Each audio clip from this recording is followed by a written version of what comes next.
So mga paps, musta pala? Ngayong araw pala, samahan nyo akong mag-change oil at maglinis ng oil pan at strainer nitong Nissan Sentra. So simulan na natin to mga paps.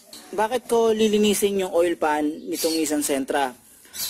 Isa sa mga way para ma-check nyo kung sobrang lala na yung engine oil sludge ay yung pagbaba ng oil pan. Okay? So sa ganitong paraan makikita nyo sobrang daming namumuo na engine sludge sa sasakyan nyo.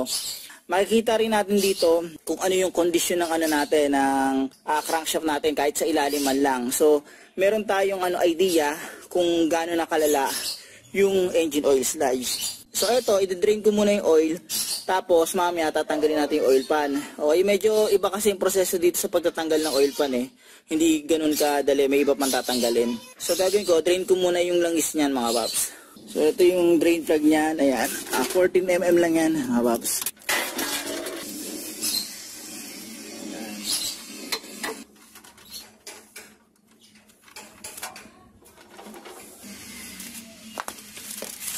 So ayan, drain ko na. Ngayon ito, wala kasing washer to. Gagawin ko na lang, pansamantala, teteplonan ko na lang, okay?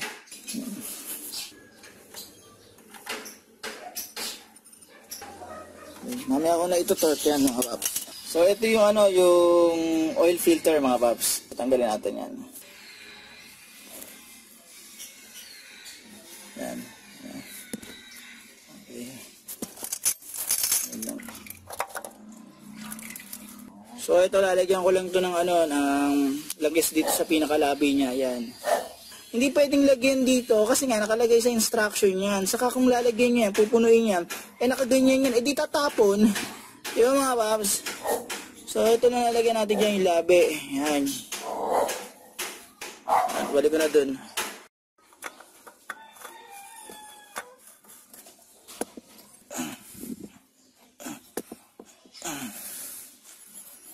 So ganito mga paps, eto sa pagbababa ng oil pan nito, medyo iba yung proseso.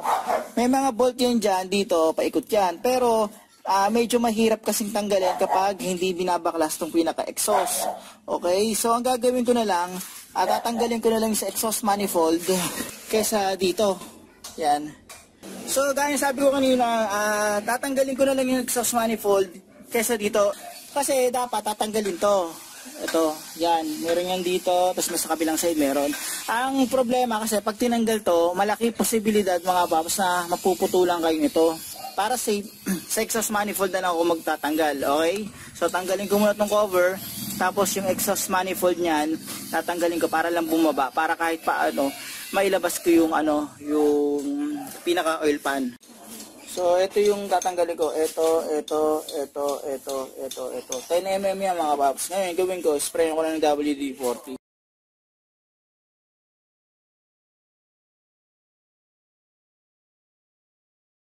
So, okay, ito. Tanggalin na natin yung pinaka-nut dito. Ito. Yan. Okay. Tanggalin natin yan.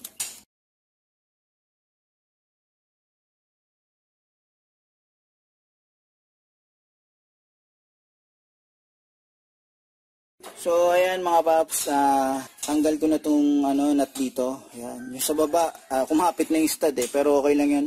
Madali ka na magagawa ng parang mamaya yun. So pag natanggal na natin to, sa ibaba naman tayo. So okay mga paps, ang susunod natin dito, ito, yan. Ito 12 to. Tapos meron pa isa dito yan. Yan. Ito. 12 rin yan.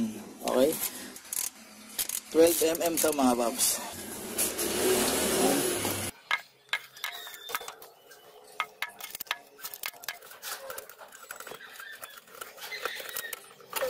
Ang next natin ito.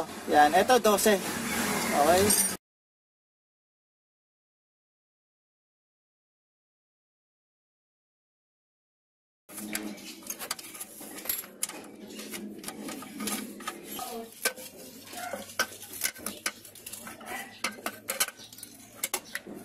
Ngayon, pwede natin matanggal yung bolt yan, paikot yan. Okay? So yan, 10mm.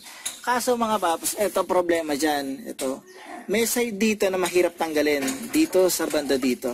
Na mahirap tanggalin. Okay, yung dalawang nut. Pakita ko. So, ito siya. Yan, isa. Saka to, dalawa. So, tanggal ko na isa ngayon. Itong isa naman. Okay? So, ayan mga paps. Tanggal ko na yung dalawang nut. Ngayon, nasusunod ko yung ibang mga bolt dyan. Paikot naman yan. Sundan nyo na lang yan. Ayan. Pa rito. Ayan. Paikot yan mga paps. Paikot yan. So, next natin, tatanggalin natin yung oil pan. Okay? So, gamit kayo ng flat screw. So, ito mga paps. Ipapaikot mo mga to. Okay? So, cut ko muna yung camera para makakuha ko ng magandang pwesto rito. So, ayan, natira ko na yung dito. Ayan, unti-unti lang mga paps. Ayan, natsaga ko naman. Tapos, ayan, ito. Ano ko na. Medyo nahirapan ako dito mga paps. Ayan. Ayan.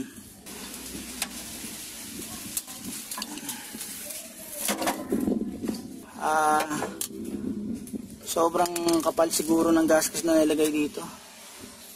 Kaya ayan siya.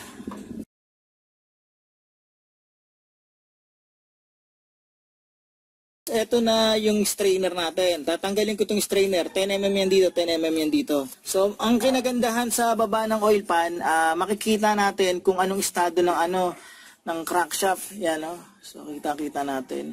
So, kung maraming sledge na yan, makikita agad natin.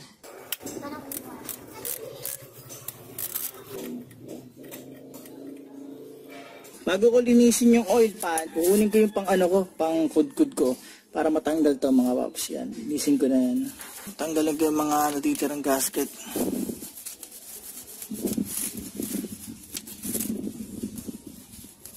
So mga paps, ito yung oil pan natin, saka ito yung oil strainer natin. Pagbaba ng oil pan, isa ito sa way para makita kung gaano karami o gaano kakapal yung engine oil sludge sa loob ng makina natin. So ito, importante to kasi bakit? Itong oil strainer, itong oil pan natin, kung sobrang dumi nito, sobrang dami ng sludge, isipin nyo, paano makakakyat yung langis papunta sa taas? So kung kinulang ng lubrication nyo yung mga moving parts sa makina natin, syempre alam naman natin ibig sabihin nun, problema may dudulot nun. So ito ang gagawin ko rito, tatanggalin ko muna itong mga to, yan. Tapos nun, lilinisin ko to.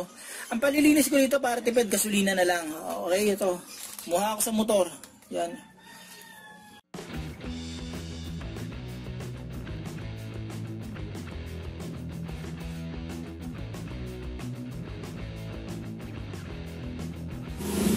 Okay mga paps, next natin, ito gasolina. Okay, so gagasolinahan ko na to. Yan. Ito natin.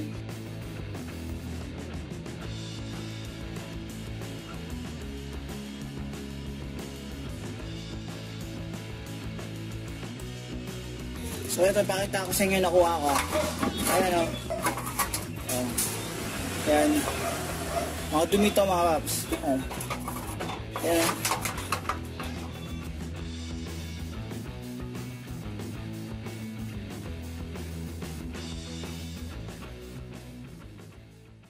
So okay mga paps, ayan, nalinis ko na to. Hindi ko na lang napakita ng buo yung finishing na ginawa ko. So ang ginawa ko rito, gasolina lang. Tapos yung iba, yung mga medyo nahirapan akong kutkutin sa ibaba, binugahan ko ng TV cleaner. Tapos, ginasolinahan ko na lang, tapos tinuyo ko. So, ayan na siya. Tapos, ang gagawin ko rito, ibabalik ko na to doon. Unahin ko muna to mga paps. So, una ko ibabalik dito mga paps, itong strainer.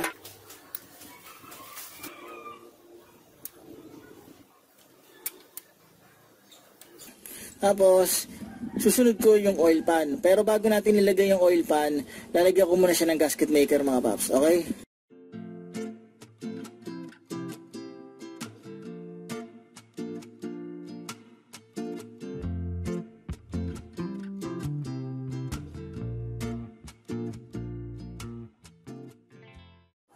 So, balik ko na to mga paps.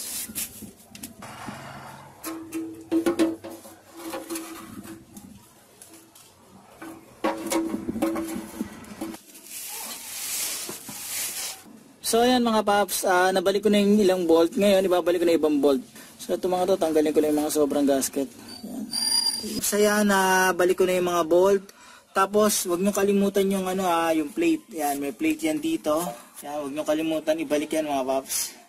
Tapos yung pinaka bakal niya, yung pinaka support niya, Huwag nyo kalimutan. Ngayon, yung paghihigpit niyan, mayroong torque specs yan. At saka may sequence yan. Ilalagay ko na lang dito sa video yung, yung torque specs saka yung sequence sa paghihigpit ng mga yan. So pagkatapos niyan, ang gagawin ko, yung exhaust, ibabalik ko na, hihigpit ako doon sa taas. Okay, babalik ko na yung mga nut. So dito tayo mga paps, yung torque specs itong mga nut na to ay 29 Newton meters. Okay, so meron din tamang tamang sequence sa paghihigpit.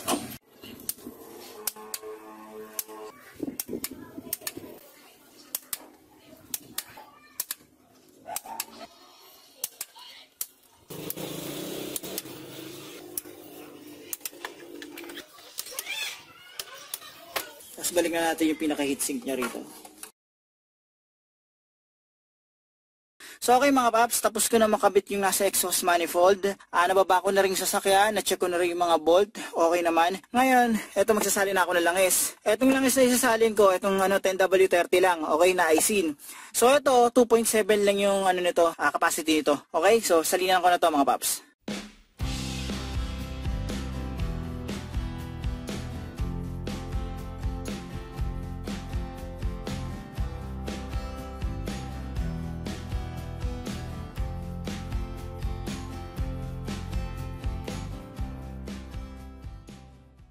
So okay mga paps, ito pakitin ko lang yung yung langis. So start ko na.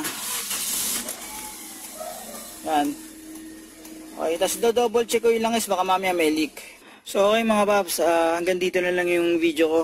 Sana kahit paano, itong video na to, nakatulong to in case na magbababa kayo ng oil pan para dito sa Nissan Sentra. Okay? So paano mga paps? Maraming salamat sa inyo.